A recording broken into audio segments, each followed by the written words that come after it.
In this update, I made the shooting stars shoot lasers, and I improved their physics handling. I realize comparing against max speed every physics tick is not ideal, especially with multiple shooting stars. So I watched a couple tutorials and found that you can set the velocity directly instead of using impulses.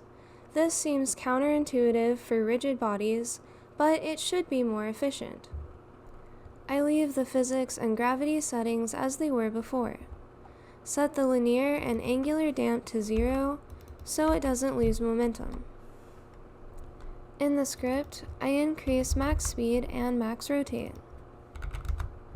On ready, set linear velocity to a random normalized vector times max speed and angular velocity to max rotate.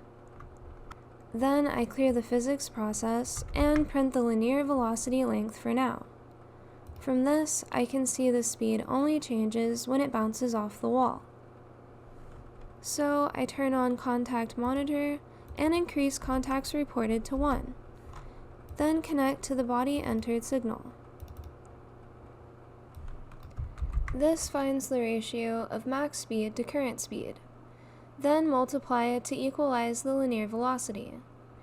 Do the same for angular, but use absolute value since it can be negative. Now the speed is pretty much consistent, the small fluctuations won't be noticeable.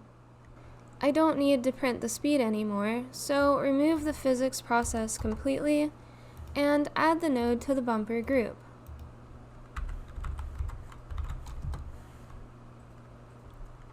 In Bumper Spawner, I preload the shooting star scene and make an array of bumpers.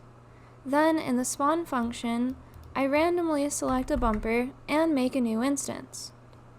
Now both the bumpers are spawning. Next, I add a shoot timer set to 0.5 seconds with auto start enabled. Also, a 2D position named laser pointer located above the top point and rotated to -90. On timeout, it makes a new laser at laser pointer and adds it to the root scene. For the laser beam, I use the image from the Kids Can Code 2D Shooter tutorial. The laser is a rigid body. I set mass to 0.01 so it doesn't affect the other objects as much.